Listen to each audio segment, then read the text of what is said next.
Welcome to part 2 of understanding virtual disk options. Now in part 1 we talked about location issues with our virtual disk files, and in part 2 here I want to focus in on the actual structure of your main disk file, which is your VMDK file. Now you have two choices here that you're going to be presented with, and that is, do you want to store the VMDK or the main parts of your virtual machine files as one single file, and this can be up to 2 terabytes in size, or you have the option of splitting that virtual disk up into multiple files. And if the total virtual disk is less than 950 gigabytes, then it's going to split your virtual files up into a series of 2 gigabyte files. So the largest single file that you're going to see out there is 2 gigabytes. So if you've got an 800 gigabyte file, you're going to have 400 2 gigabyte files, somewhere around there, roughly that. If the total virtual disk is more than 950 gigabytes, you're only going to end up with 2 files. Now the first file that they create is going to be roughly 2 terabytes, 1.9 terabyte, and then the second file will store the rest. Alright, so what's the big deal here? And let me point out that it's going to default you out to the one single file. Now, if you're a seasoned veteran in IT, you've kind of learned to live by Murphy's Law. Whatever can go wrong will go wrong, and it always seems to blow up and come undone Friday afternoon after 2 o'clock or the day before your vacation starts, right? So we tend to think of single files as, well, that's going to be the less possibility for errors, because when you start to tell me that you're going to split a bunch of things up into 2 gigabyte files, and I've got a whole bunch of these, I automatically start seeing, these visions of chaining issues, can't find the next 2 gigabyte file, all that kind of stuff. But let's talk about that just a second. Which one's better, one big file or a bunch of smaller ones? Well, if you look at the VMware documentation, now I copied this right out of VMware documentation, you should select split virtual disk into multiple files if the virtual disk is stored on a file system that has a file size limitation. What that means is like FAT32, because FAT32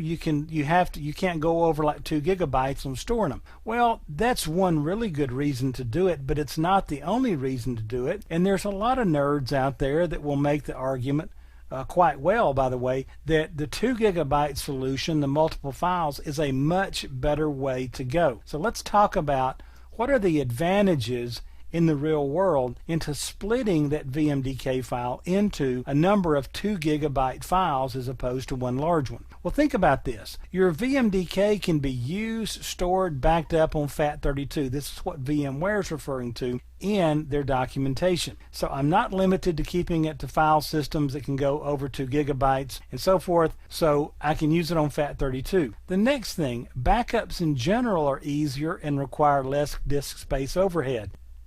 When I'm defragging a disk, when I'm working on backups, a lot of times I'll actually need to create a separate space that's the size of the file that I'm backing up or defragging. If it's one 950 gigabyte file, guess what? I have to have 950 gigabytes of free space. That's almost a terabyte of free space. Now I don't know about you, but not many of my disks have a terabyte of free space. But a lot of my disks have at least 2 gigabytes of free space. So if I'm backing up these things that are split into 2 gigabyte file sizes, it's much easier and even faster in a lot of instances to perform these various services. Next, a smaller amount of free disk space is required for management functions such as shrinking a virtual file, merging virtual files together on snapshots, and all those sorts of things. So the largest single file you're ever going to have to manage when you split the files up is 2 gigabytes. But if you've got them all in one file, the largest single file you'll have to manage could be as large as 950 gigabytes. Now yes, understand that if I set my file size to say 80, 100 gigabytes, that's a lot easier to manage, but it's still a lot more to manage as opposed to 2 gigabytes. Keep in mind there may be times when you want to move these files, or you need to burn them to a CD, need to burn them to thumb drive, whatever. With 2 gigabytes, again, it gets a lot easier to manage that, and there are tools out there that will help you manage how you split these things up, those type situations. But just to understand that you probably generally want to tell it that you want to do split files. Now, a lot of people feel very strongly about this. There are advantages to the one large file, but generally in the real world, the split files give you the most options, the most flexibility in working with different systems. Also, one other thing I'll mention, if I'm working with the split files, the 2 GB files, it's easier to take VMware files and move them into non-VMware environments and all those sorts of things. So anyway, go research this, but I wanted to give you some ideas here in part 2 of Understanding Virtual Disk Options as to kind of the other side of this one file or multiple files. But you need to dig into this yourself and test it and see which one you like best. But take a close look at the split file solution.